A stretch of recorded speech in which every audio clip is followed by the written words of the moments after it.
I'm Elex Michaelson. This week, the issue is Joe Biden's big moment. I accept this nomination. The Democrat making it official this week. With us, former California Governor Jerry Brown to talk about that and a week filled with record heat, power outages, coronavirus, and more. You're not going to hear this anywhere else. Yeah. And our panel, attorney Gloria Allred, radio host John Kobylt, and strategist Brian Goldsmith. The issue is starts right now. Broadcasting across California, California's only statewide political show. You're watching The Issue Is.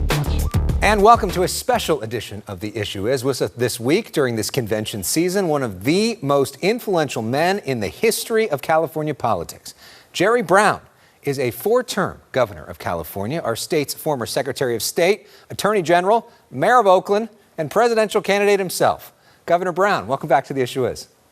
Great to be here. Great to be with you. All right, so let's talk about this week. We saw the Democratic convention virtually. You've been to so many conventions over the years in person. What do you make of this whole virtual experience? Does it work for you?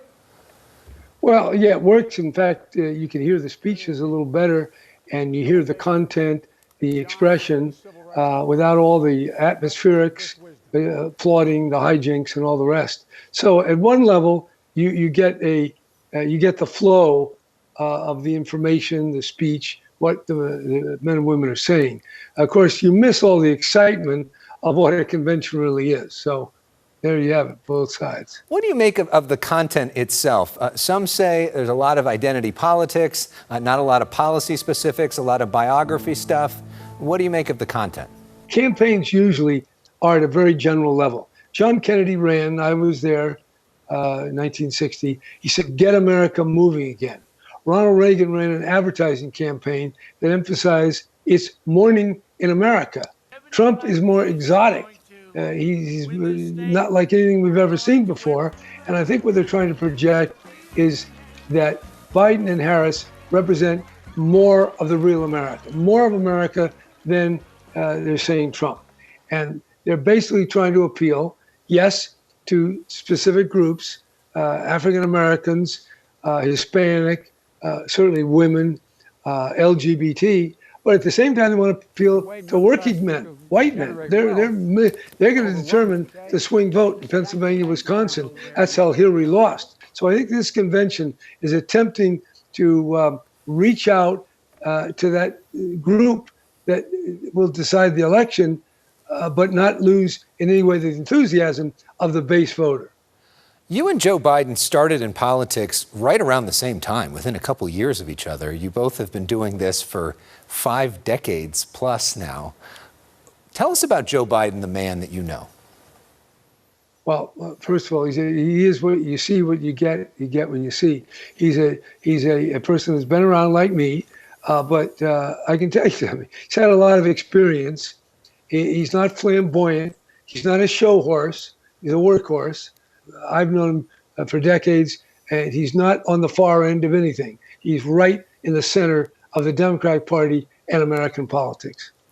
Joe Biden is around the same age that you were in 2016.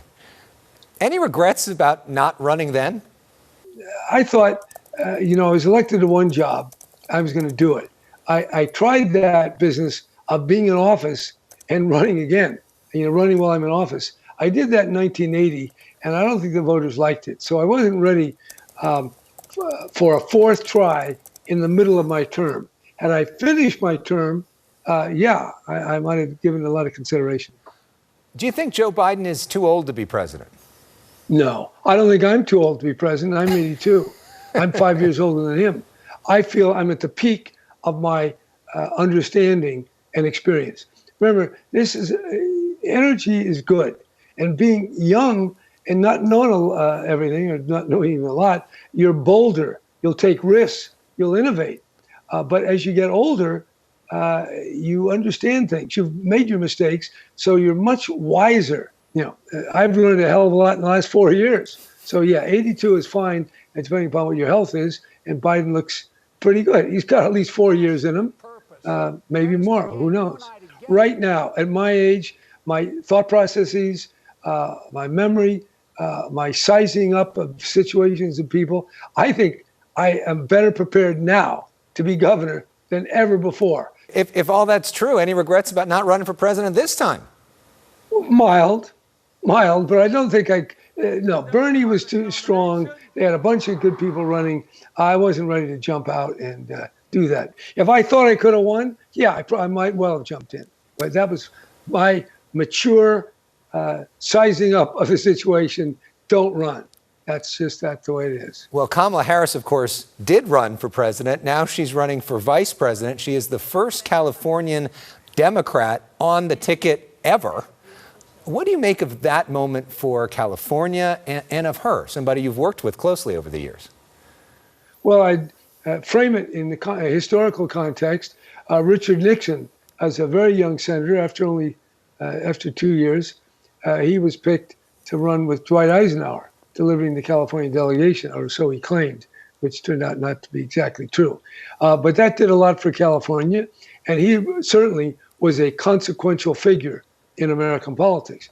Joe is representing America, the tradition, and Kamala is certainly by no means on the radical side, but she is closer in touch with the America that is emerging, both through people of color, through the power of women, and so I think it's a pretty darn good balance, and I think it'll be good for California, but I think it's good for America and America's position in the world.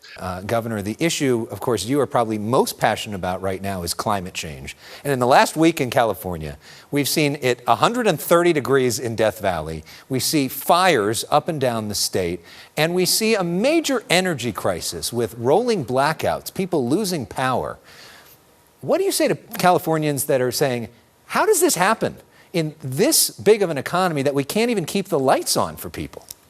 Well, they kept them on. Mary, you're talking about a couple of hours for a very limited number of people. And by the way, this is a balancing act. If you want to build a bunch of plants and just keep them in reserve and use them for 5 hours a year or 10 hours every couple of years, that's a hell of an expense, and that goes right on your bill. So people have to pay for that. And if they knew it, and they said the risk might be you might lose power for a few hours, they might take it. The main point is climate is getting warmer. It's changing. And the fires are, I've seen the scientific reports. We're going to have more of this. This is just a little taste of what's coming. And as I look out my window right now, it's full of smoke. Wherever you are in the world, we have to pull together. And this climate change, like the virus, ought to be something that brings us together because we're all facing the same thing. Whether you're a communist, whether you're a follower of Putin, or whether you're a North Korean or an Iranian, we're all in the same boat on planet Earth. And then we have the coronavirus, and that's just the first one. We're going to have more viruses because we have more people contacting more animals that were never contacted before, and we're going to pay the piper. So yeah, don't worry about a few hours of your lights. This is going to cost money. We're going to have lifestyle change. We have a call to arms here. Wake up. And these fires are not finished yet. They're burning. And they're going to keep burning. And you know what? In the next 5 years, it's going to be worse. And you're going to have more nights when you're going to wonder when the blackout is. So the answer is not like some right-wing people have said, oh, get rid of your solar and your wind. No, we have to get to zero carbon emissions in our electrical power and our cars and all the rest of the society. And we only have till 2045, 2050 to do it. We need, and the word is appropriate, radical change in the way things are going on. I'll tell you, you're not going to hear this anywhere else. Yeah. Well, I'm telling you the way it is. That's why we don't have to. That's why we like having you here. The issue is, Governor. We're going to pause for a moment, but we have more with Governor Jerry Brown coming up, including a conversation about some of the hot topics in California right now and the future of this state. Stay with us. More of The Issue Is after this.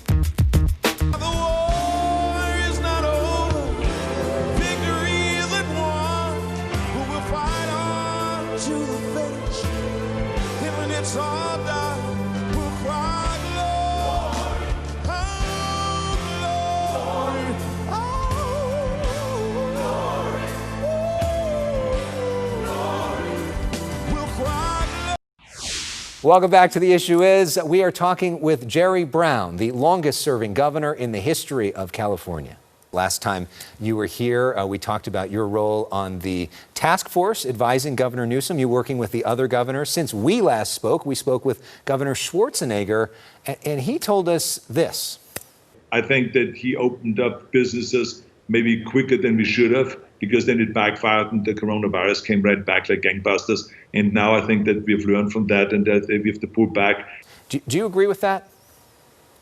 Well, obviously we opened it too soon because the virus expanded.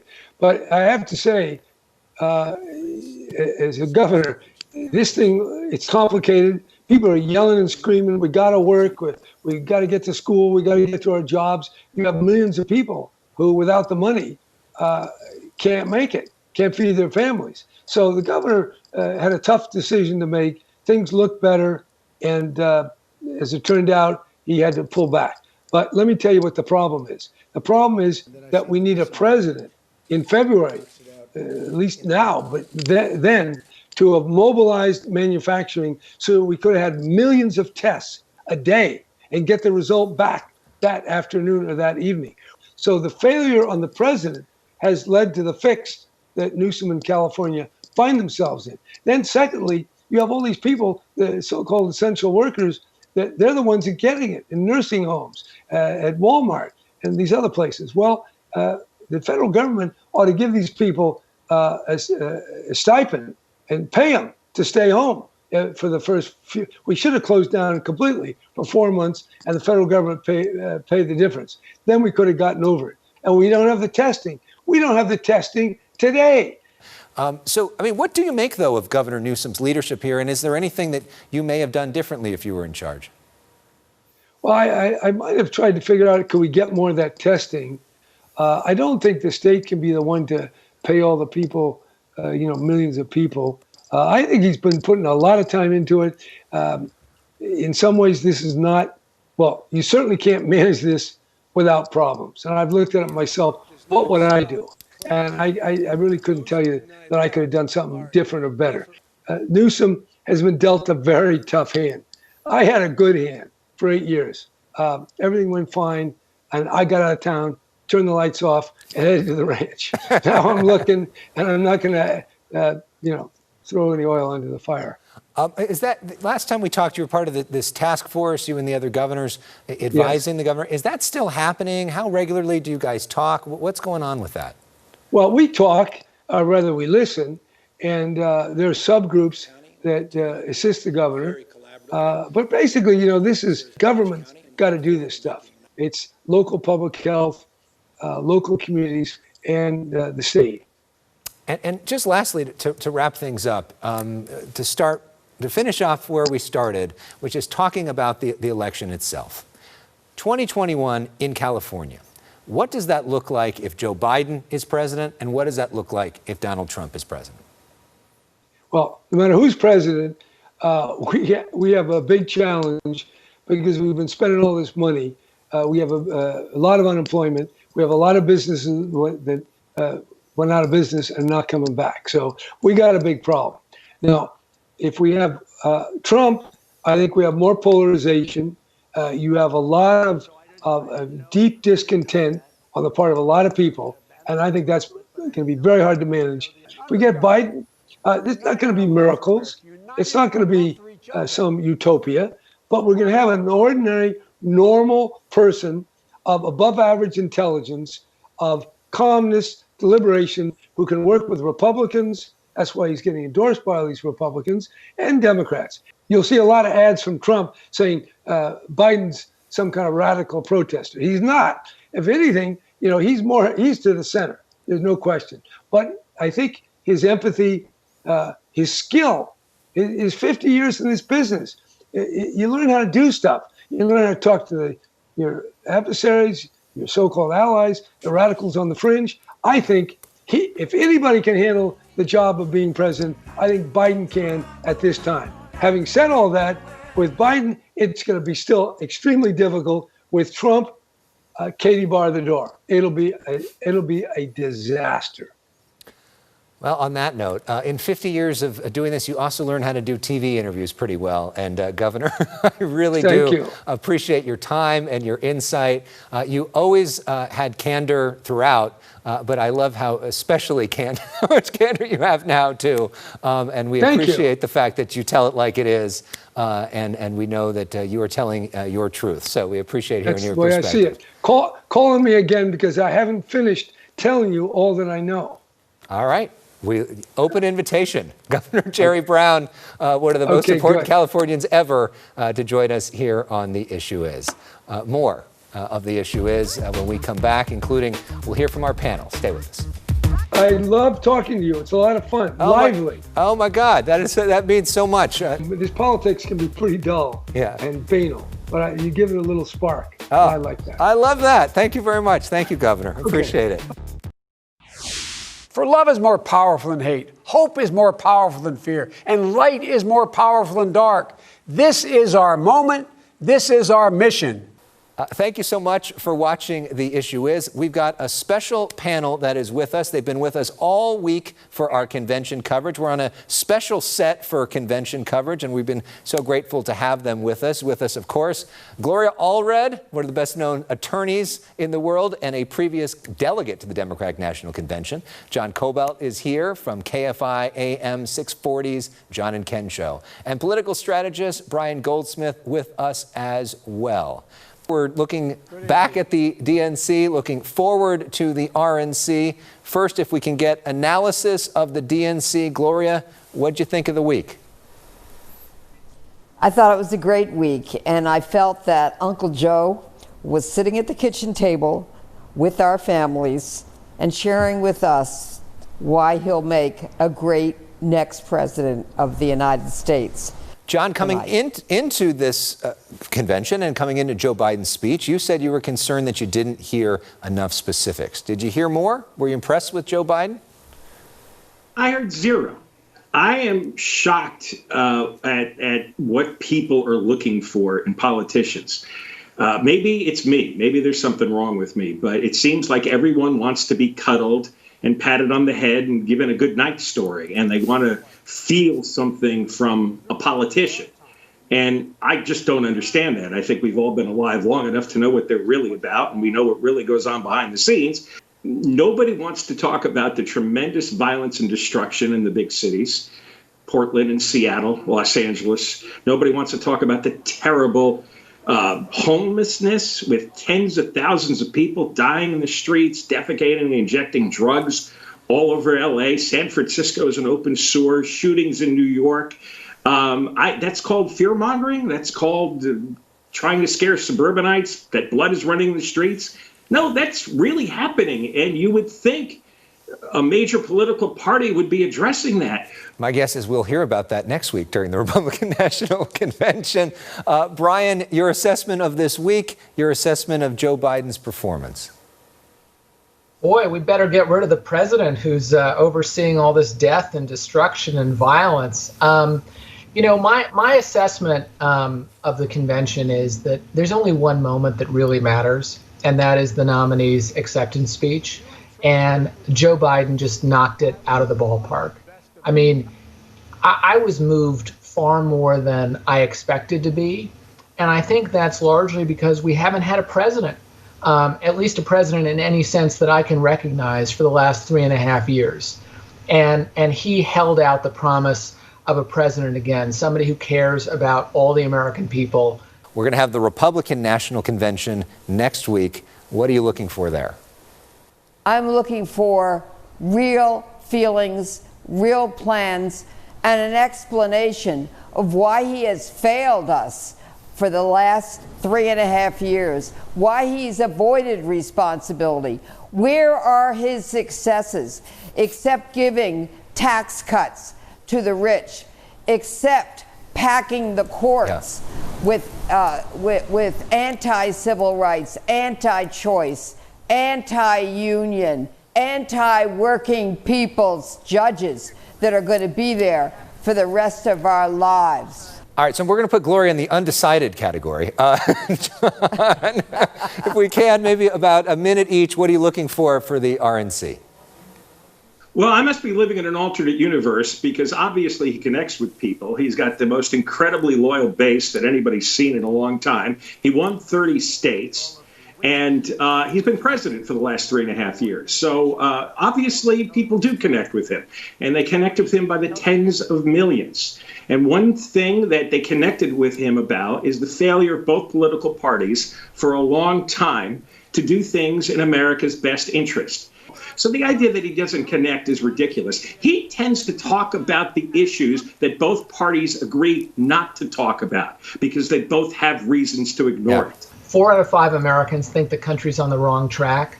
A majority of the country's ready to fire Donald Trump. He has a heavy lift convincing people that they should take a second look at him, at his record, at his vision for the future. That's his job next week. All right, well, before we go and say thank you to all of you, there's something that we always have to do whenever Gloria's on, so hit it. Ready? With some music? Got it. Here it is. All right, we dance it out as we say thank you for an amazing week of coverage. There she is. Go, Gloria. John, can we see the move? There it is. I don't have a move. Well, this is it. I can rock from side to side a little. That's Gloria's definitely got to move. We appreciate all of you. Thank you so much for being us with The Issue Is, and we'll see you guys for more convention coverage next week.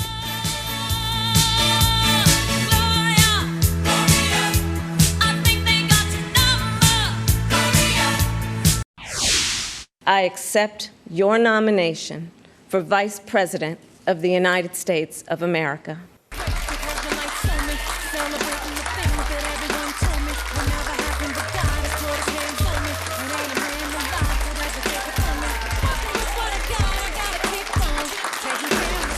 That was the historic moment this week. Kamala Harris becoming the first Californian to ever join a Democratic ticket. We don't know what the Republican National Convention is going to quite look like next week. We do know that we will have special coverage every night from 6:30 to 8 p.m. Pacific time on Fox 11 in Los Angeles and foxla.com. Join us from around the state for special analysis. Thanks so much for watching The Issue Is for this week. We'll see you next week.